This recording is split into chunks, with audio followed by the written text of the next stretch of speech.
welcome to Counterpunch Radio. My name is Eric Draitser. Thanks so much for tuning in, coming back to the show. First time listeners finding the show, welcome aboard. Always happy to have you. Hope you've had a chance to check out Counterpunch Plus. That's our subscribers section. We really appreciate all of you who are supporting this work. Counterpunch has been around almost 30 years. We plan to be around many, many, many more years to provide left wing analysis of all the things going on in the world. Right now, we're in the middle of a fund drive. We really, really appreciate all of our supporters who have already donated to help keep the lights on, help pay for our web hosting, and all of the other costs that come up when you're trying to do this sort of work. Go over to counterpunch.org, give your donation today, help keep Counterpunch going, and help keep this left analysis coming as regularly as it does. So, with that said, I want to turn to my guest today. She's been on the show a number of times already, so very happy to have her back. Yassamine Mather is with me. The organization I would point your attention to, Hands Off the People of Iran, very, very important work that Yassamine has been doing for years now. Yassamine is, I guess, probably one of the voices that I always look for when trying to understand what's going on in Iran. And of course, it's no surprise to anybody that we're talking here about the protests and the ongoing social movement in Iran. So, Yassamine Mather, welcome back to Counterpunch. Thank you for inviting me. So, if we could let's just begin with the obvious question, Yassamine. Let's talk about the protest movement in Iran. Maybe you want to help us understand how it began, but most importantly, help us to understand the character of this movement. Who's in the streets? What are they doing? And how does it relate to maybe movements, protests that we've seen in Iran in prior years? Okay, so the protests obviously were started, if you like, after the death of Masa Amini, a young girl, Kurdish. She was visiting Tehran with her relatives. The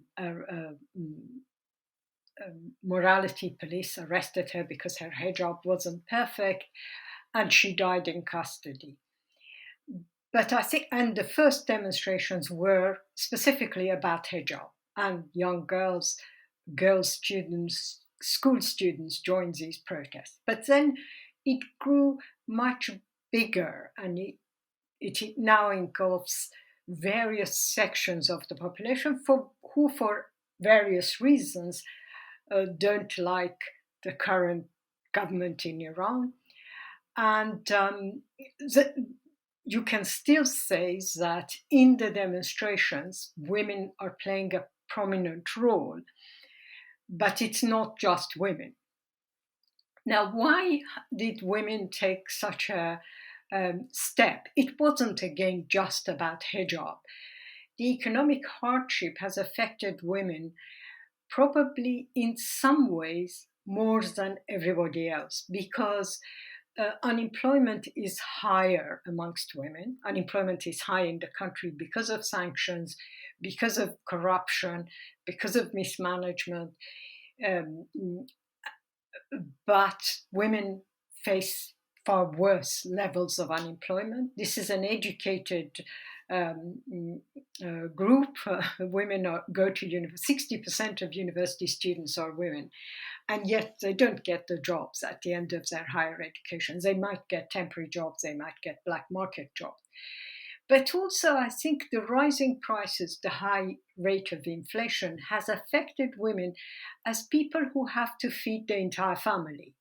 So they have this dual responsibility of, on the one hand, bringing the extra income by doing any job they can find because of the economic hardship. But then they have to deal with long queues to find basic foods because there's shortage of foods.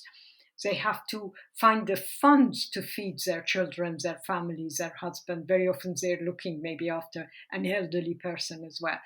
So for women, the economic hardships of the last few years has become a real problem. It's not just, if you like, the headscarves that is the issue here.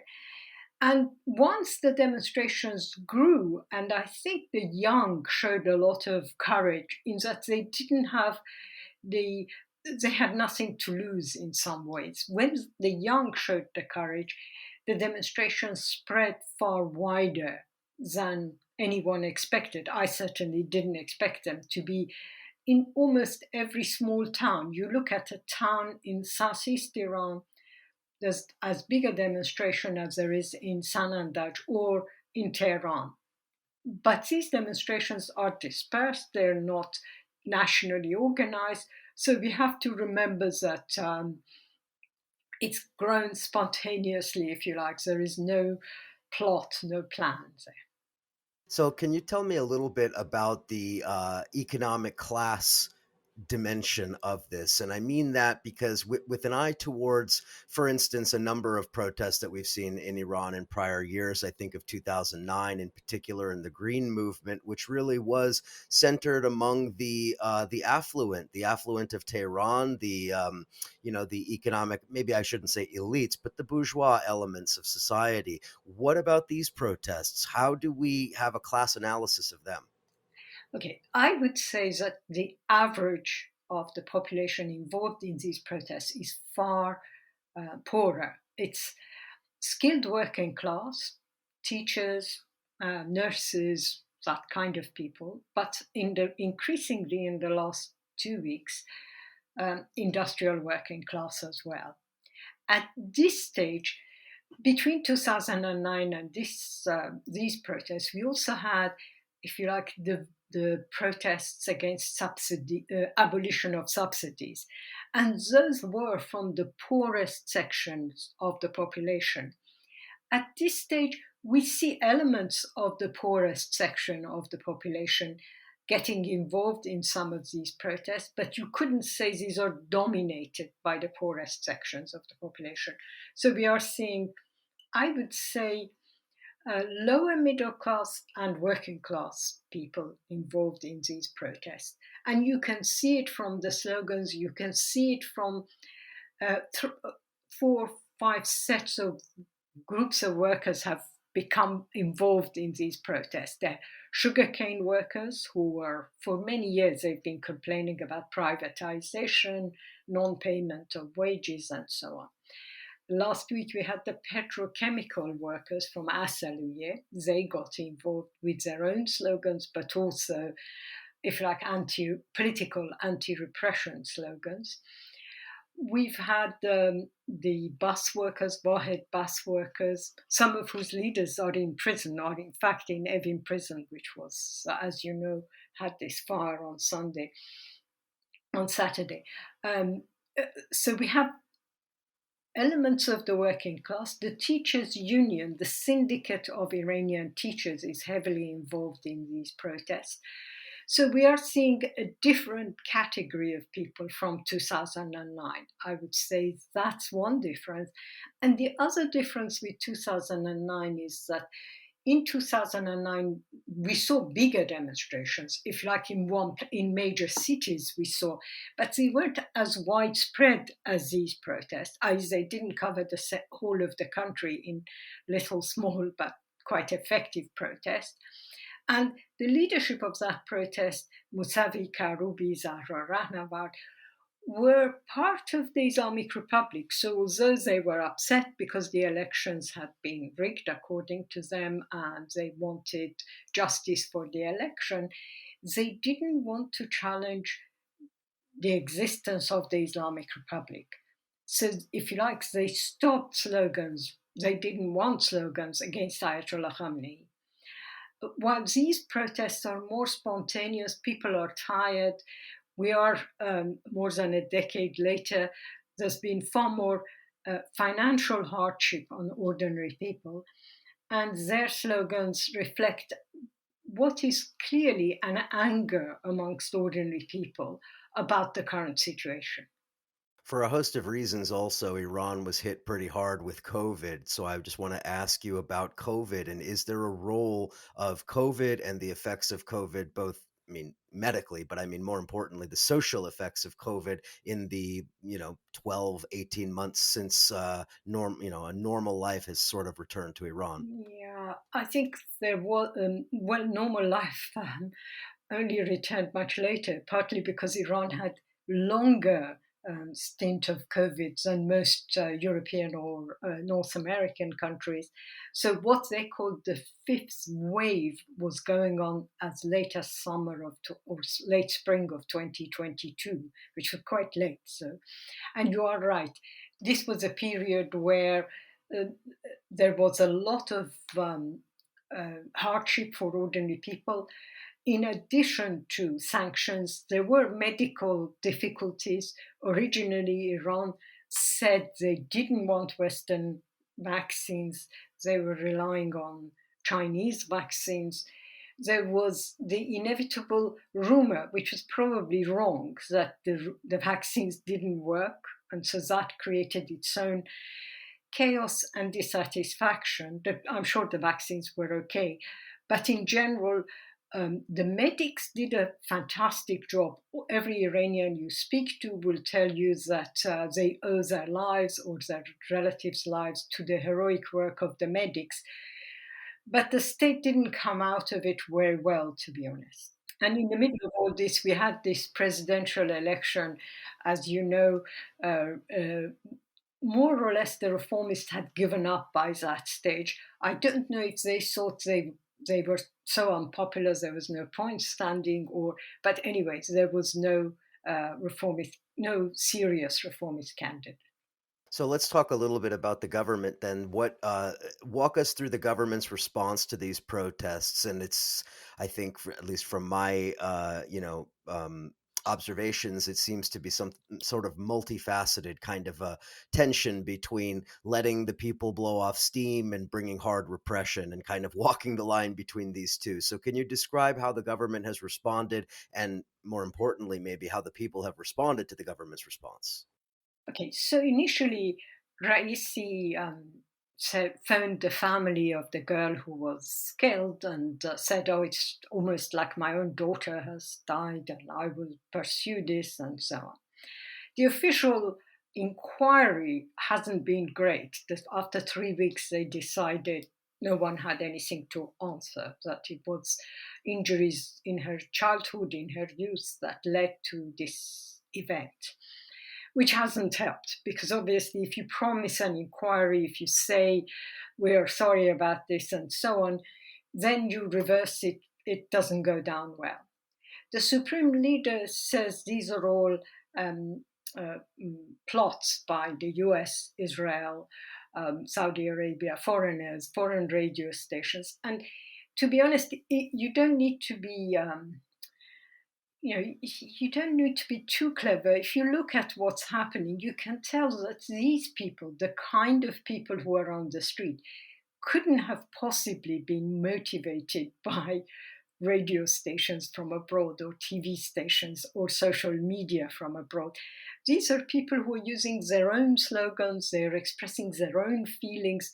It's nothing to do with Iran has enemies. I'm not denying that Iran has enemies. But if you look at the way these protests have developed, you can tell they're genuine. And um, you're you're probably right that in some stages they thought, "Oh, these are school students. We don't need to worry about it," and so on. And then they faced the fact that this wasn't just students and school students. People joined these protests, and especially I think once the working class got involved, they got even more worried, more concerned about this. Um, so we have scenes where, for example, senior education officials go to a high school to preach to the young students, the young school students, pupils, that they should wear the hijab, why they should wear the hijab. And these children, of teenagers basically, push these people out of their school, out of their um, area, and they say, "No, we are not going to listen to you." So that has been the reaction when the government has tried to, if like, patronize the protesters. But then we have had severe repression. There are some very bad examples. Zahedan in Baluchistan is one example where we don't know how many people have died, but quite a lot of people, dozens probably, died in Zahedan. Then last Sunday, we had the attack on Sharif University. Sharif is one of the most prominent universities, one of the best technology universities, at least uh, in most of Asia, if not the world. and they attacked the students. They forced them into dormitories and into the parking area. There are a number of people who've been arrested in Sharif University. I'm sure some people died. But again, the curtailment of the internet makes it very difficult to have precise numbers. And then we had Sanandaj, again, a town near where Mahsa was born. She's from Saqqez in Kurdistan. Sanandaj, there was quite a battle between the security forces and ordinary people last week. And the whole thing continues. And of course, now we are talking of 200 deaths. I think that's the figure most people agree on. It's probably more, but I think with 200, we could say there are 200 deaths. That's excluding what happened in Evin, where the government says 8 prisoners died, but the opposition is saying more people died. Once you have that number of deaths, obviously the stakes are much higher. People are more angry. They're showing more um, radicalism in the way they deal with the whole issue, and so the protests are getting more aggressive. Now, some people, even on the left, are saying, "Oh, the demonstrators should stick to peaceful means and so on." I disagree. It's not the demonstrators who show non peaceful means. You know yourself, if you're in a demonstration, it's usually the state and the security forces that show violence. And of course, you can sit and wait until they arrest you, but obviously you try and run away, or if you have something in your hand, you might throw it to get uh, away from the people who are arresting you. So these calls for peaceful means of dealing with the protester really don't mean much to, as far as I can see. So yeah, I think we are seeing an escalation of the whole protest. Last night, I think people used darkness to go because they don't want to be identified. There's been so many arrests. So according to what I read this morning, lots of people were demonstrating in the darkness after the nightfall. One important question that always comes up when talking about Iran and events in Iran is the perspective of the very large and influential Iranian diaspora. So I'm wondering if you could help us understand the various perspectives coming from the diaspora. Obviously, there are those on the left, such as yourself, that would be in the diaspora. There are monarchists and those that want the return of the Shah and so forth. So can you give us a little bit of a sampling of what the diaspora is saying? Yes, unfortunately, this diaspora now includes quite a lot of former supporters of the Islamic Republic who, having reached mainly United States and Canada, I should say, are now royalists, which is quite a amusing but rather, in some ways sad scenario as well. So the royalists' main spokespeople are actually people who were very close to the Islamic Republic until 4 or 5 years ago. Some of them 10 years ago, right? There's a lot of debate inside Iran. Why do some of the reformists become monarchists as soon as they go into exile, which is quite an interesting sociological study. But monarchists, it's not just them, it's who supports them. So Saudi Arabia is funding the monarchists. Saudi Arabia uh, finances a 24/7 TV station, which constantly shows wonderful films of how great it was during the Shah's time. And those of us who remember the Shah's time know how fake news all of that is. Uh, and then we have the Israeli, pro Israeli TV stations. We also have, against Saudi Arabia, and neocon Republicans financing Mujahideen Khalq. If you remember, they were the religious group who still wear their headscarves fully, I should add, in Albania, where they are in exile, where the US agreed with the Iraqi occupation government that they should all go to um, uh, Albania. So Yes, we have these, and they are terrible. And they've been waging protests in support of Iranian women. They don't even, these people have, some of them have been in exile for so long. This is their revenge time, if you like. I think I'm not too worried about their protests because inside Iran, I hear almost in every demonstration slogans against the Shah. So we see the students at Sharif University, Isfahan University, Yazd University, school children, street protests saying no to Shah, no to Rahbar. Rahbar is Khamenei, right?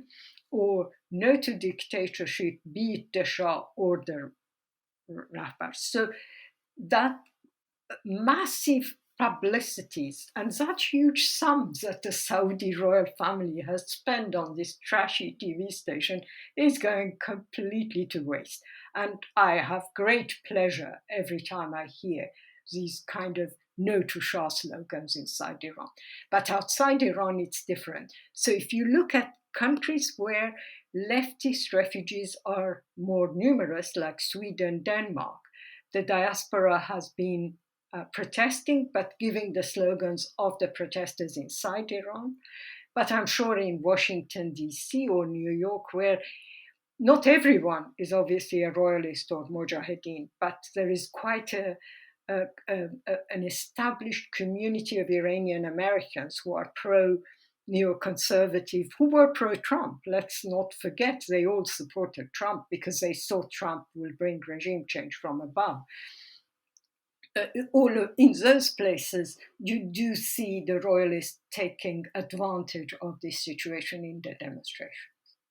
Well, and you mentioned Trump, and I'm going to bring up his name in a few minutes. But before we can get to the orange slime, let's discuss very quickly Biden and the current regime that's in power in the United States.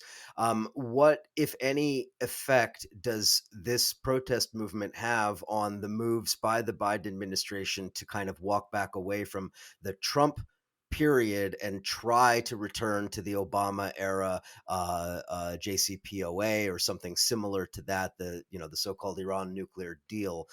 There's been talk about this from the very moment that Biden entered into office, that this was one of the principal areas that the Biden administration was looking at making progress. So where does that stand vis-a-vis these protests and everything swirling around in Iran? Okay, so Biden administration restarted the negotiations. There were rounds of it in Vienna, 3, 4 rounds. I've lost count. It was becoming a long saga. So since I would say the first few months of the Biden administration, we had these talks. They came to a standstill on a number of occasions. The Europeans mediated and restarted it, but the last time they came to a stop was summer of 2022. And since then, there's been almost a standstill. Now, my understanding is that Blinken, Secretary of State, said last week, oh, we are no longer concerned about JCPOA, we are concerned about the protest, which is very dangerous statement because let's hope they're not thinking of regime change through coup d'etat or some color revolution or whatever, because they know they can't win a war against such a vast country. But we don't know what other um, means they might use for regime change. So that is a worrying thing. To be fair, some of the demands that the Iranian government was making, whether the Iranian government had decided there's no point in a nuclear deal or not, some of the demands the Iranian government was making were impossible for Biden or any US administration to accept. One of which was, and I can understand why the Iranian government was making that demand, but I can also understand why it was a bit too much to ask. So the Iranian government, punished by the fact that Trump walked out of JCPOA in 2018 and left the country in a serious situation, the currency dropped tens of times. I mean, it was disaster economically. Um, they wanted a clause in the New Deal that no future US administration will ever walk away from JCPOA. And I don't think any administration in US can make such a promise, because who knows, in 2024, the Republicans might be back in power, Trump might be back in power. So I think that demand, I don't know whether this was a deliberate attempt by Iran not to go fully for this, despite the fact that Raisi as well, during his election campaign, was saying, I want the JCPOA to work, right? So both presidents were saying they wanted to work. And yet, a year and 3 months after Raisi's election, more than 2 years after Biden's presidency, we don't have a deal. And I think that, in a way, is also affecting the mood in Tehran. There is a mood of despair in Iran, right? That despair, in early summer, there was hope that the Europeans were saying we're inches from signing a deal. That hope had appeared that sanctions might be relaxed and therefore the economic situation might improve. And once that hope turned into despair, I think that didn't help the situation for the Iranian government either. Now, I want to focus our attention in our conversation on Iran, but it bears a little bit of analysis in talking about Trump and Iran in the context of Saudi Arabia. As you already mentioned, Saudi Arabia finances these TV channels, pushes anti regime propaganda, etc. The Saudis are also spending billions of dollars trying to get Trump back into office. This is very clear to those of us in the United States that are watching all of this. The entire LIV Gulf tournament seems to be some kind of multi-billion-dollar scheme to funnel money to Trump from the Saudis. So I guess the question is, and maybe I'm off base here, but wouldn't the Iranian government have all the motivation in the world to get a deal done quickly before Trump can be, shoehorned back into office? And if so, wouldn't it be counterproductive to put that kind of a demand into their proposal?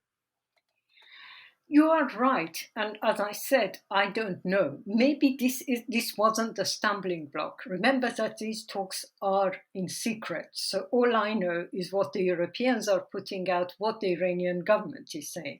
So maybe there were other issues that stopped this. For example, the US's insistence about the level of uranium enrichment, or what will happen to uranium that is already enriched. So there are all sorts of other reasons why these talks failed. There was originally a push to get these talks finished before November's your midterm elections. And in a way, that made sense, because presumably Biden doesn't know what will happen, and this time the Biden administration wants to take JCPOA to Congress and Senate. And if he loses majority, or if there's a big gap in the majorities, then there's no chance that he will get JCPOA passed. So you are right, and I think Iran is aware, but I think there was a time, maybe towards the end of the Trump era, where Iran decided, well, we've done all we can to be with the West. They don't want us, so maybe we should side with Russia and China. I mean, that could be an explanation. I'm not saying that's the only explanation, but there is, if you like, Khamenei seems to imply that he is ready to what is called the drink the poison of signing a deal, right? This is the term used by Khomeini when he agreed to the Iraq peace deal. So he's saying, I'm ready to make a big sacrifice and sign this. But yet there is also a reluctance to do so. And you're absolutely right. I think Saudi Arabia is spending a lot of money. The fact that they're actually standing up, if you like, against Biden regarding production of oil. They're encouraging OPEC countries to reduce oil production, which will inevitably make the situation in at least Europe far worse than it is now.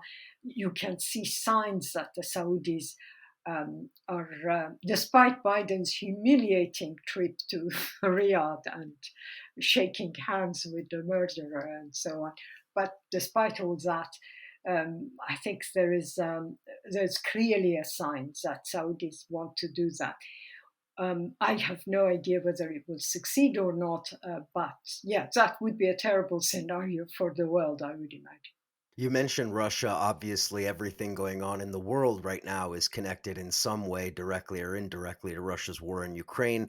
Just in the last 48 hours, Iran has popped up in Ukraine Russia headlines because of the Iranian drones that have been used in attacking Kiev. Iran has had some, I guess, high profile sales of these drones to the Russians. So, can you talk a little bit about the position of Iran I guess, in the middle of all of this between Russia on the one hand and Europe and the West on the other hand? And what is, in your view, what is Iran's strategy vis-a-vis Ukraine? I mean, selling drones is one thing, but coming out clearly in one camp or the other is something different. So, how do you view Iran relative to Ukraine? When Putin visited Iran, Ayatollah Khamenei told him, "You did well. You did well to attack because you surprised them, and if you hadn't done this, you would have been attacked."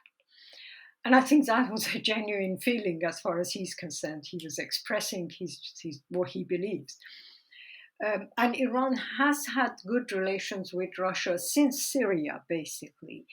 And there is talk now that the elevation of this general, Sergei, I can't remember his surname, who was the commander in Syria and is now in charge of the Ukraine war efforts, has, if you like, rekindled that whole cooperation between uh, Revolutionary Guards and the Russian army's attacks in Ukraine. I don't know, because as you know, this war has so many fake news from both sides. It's very difficult to assess exactly what is happening. But one thing is clear: Iran, the Islamic Republic's leaders, Raisi and Khamenei, have not hidden or have not been quiet in their support for Putin. They've been very clear they support Putin. The drones, it's interesting because we knew about the drones having been sold a few weeks ago. The CIA put it out, the intelligence services in the UK said this was the case, and so on. And then we had contradictory reports. So some people in the West, contradictory, all of them from the Western press. So in the Western press, some people were saying, oh, these were great. Um, this is what Russia is winning with these drones and so on. And others were saying they're completely useless. They don't have the right range. They don't have the right intelligence in terms of finding the target and so on. So I have no idea how good or bad these drones are, but you're absolutely right that today we are hearing that the kamikaze drones that fell on Kiev today were Iranian ones. So I don't know. It raises the larger question. Really, anytime we talk about Russia in context of Iran, it raises the larger question of how exactly Iran and Russia relationship should be understood. Because on the one hand, it seems in some ways that they're natural geopolitical allies. I mean, they have common enemies in the West. They have, for various reasons that I probably don't have to explain, they have a common set of interests. At the same time, economically, they're obviously rivals. I mean, they're both petro exporters. They're both really heavily reliant on those exports to basically fund everything that the state does. And so it seemed almost a natural opportunity for Iran to seize on the loss that Russia had with regard to the world markets after the oil embargo, the price caps, the sanctions, everything else. And yet, for other, maybe countervailing reasons, Iran stayed aligned with Russia and China. So, how do you understand the oil question as it relates to Iran and Russia and their sort of friendliness slash oppositional relationship?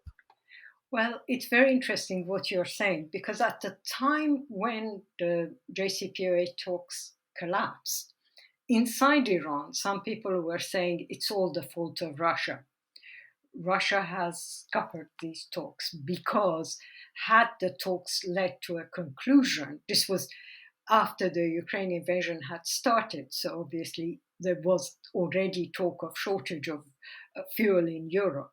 Had the talks succeeded, Iran could get involved in um, selling oil to West European countries. That would reduce the price of oil, and Russia will be affected by this. It's very hard to say because I think the strategic relation is not with Russia but is with China. And here, I think Iran has been forced because Iran was very keen for better relations with Europe, with United States. But the United States has pushed it so far that it now sees itself within that camp, whether it wanted it or not. Now that is where it is. And the events of the last few months has pushed it further into that camp. In those circumstances, and the fact that the United States was hesitant. Now, some people say Biden had no intention, he'd done the propaganda about the nuclear deal, but he had no intention of actually signing a nuclear deal. I don't believe that. I don't agree with that analysis. I think Biden was genuinely wanted to do this. But irrespective of that, events that happened in the summer of this year, 2022, led to a situation of standstills that eventually basically has almost broken these talks at a time when they were very close to finalizing. And under those circumstances, Iran is pushed into the China Russia circle of influence. And you can see that that's where it is right now. Things might change. I'm not saying, I think the Iranian government is extremely pragmatic when it comes to situations like that, and things can change very quickly if there is a chance of a renewed JCPOA. But right now, given the protests, given the position taken by Western governments, given what Blinken says that we are no longer interested in JCPOA, I can see Iran being pushed further and further close to Russia and China. It is interesting to think about considering the people of Iran, culturally and, in terms of their sort of social and cultural orientation are much more Western. They're not looking at Russia for cultural cues. They're not looking to China for fashion or for entertainment or anything like this. And so it's a complicated picture because one could absolutely see pressure from below to return into a more Western oriented global community that, as you say, given the events around the world, seems an impossibility, at least for the current regime in Iran. You are absolutely right. But as I said, there could be a situation where the protests will lead to some kind of regime change internally, i.e., a change of figureheads, not supreme leader, but president. And you never know. I would say that the current situation and the current leadership are very keen to move now closer to Russia. Well, in the couple of minutes that we have remaining, I want to just ask you a little bit about what is the way forward here, both in terms of in Iran. I mean, obviously, I know you can't predict everything that's going to happen, but in terms of the way forward for these protests, what are the main challenges that people who are coming out on the streets courageously protesting, what are the main challenges they're facing now? What is the maybe one or two of the primary criticisms that you might have of this movement? I would imagine that the leaderless quality of it is probably one of them. But talk a little bit about the future of this movement and what impact it might have long term in Iran. Okay, I think long term we can say that it has weakened the regime. It will not lead as it is now to the overthrow of the regime, but it has weakened the regime considerably. There are weaknesses to this movement. The fact that it's spontaneous makes it more agile, more mobile. It happens all over the country at the same time and so on. But it also has the disadvantage that there is no nothing serious might come out of it because of its spontaneity. There is the problem that sections of the left are accepting any slogans that is put out by any section of the population. So the slogan "Women, Life, Freedom" has its positive side, but it also has its negative side. Life for whom? Which women? Women of which class? Even in terms of headscarf, it's not the same thing. The upper classes were not at all affected by the morality police, because morality police doesn't go to rich areas. It only deals with middle areas and working class areas. So the two extremes of society weren't involved in this. When you say women, well, quite a lot of the people in the morality police who beat up young girls like Massa are women. So there's women who are revolutionaries and women who are counter revolutionaries, rich women. And then we have, especially from Tudeh and some of the traditional kind of ex pro Soviet type forces, again, the call for a united front against dictatorship, i.e., let's forget about our differences. I don't know if this united front should include monarchists and mujahideen as well, but the slogan is there. Let's unite.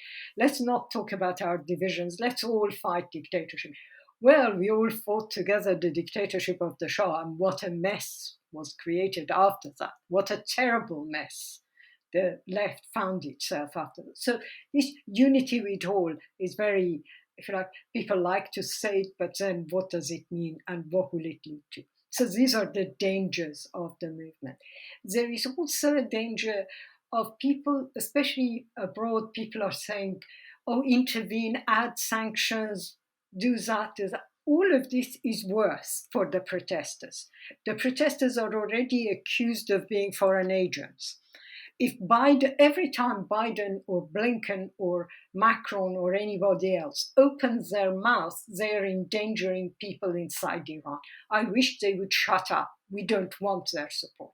But the support from ordinary people, for trade unions, from workers' organizations, from radio stations like yours, from women's organizations is welcome, because that is from below. And the Islamic Republic knows, for example, people on the left who've made Angela Davis Chomsky. I'm not fan of either of them, but the fact that these people have made statements, that's positive. But Blinken, no, thank you, please stay out. And increasing sanctions will not help. Sanctions in general have helped the Islamic Republic leaders to become richer, more powerful, more aggressive. The more money they have, the more aggressive they can be. And it's inevitable that sanctions against a dictatorship in a country where power and economy is in the hands of very few senior ayatollahs and their close allies, civilian allies, sanctions benefits them. It doesn't, it and harms ordinary people. So none of these will work, and obviously military attack will be a disaster.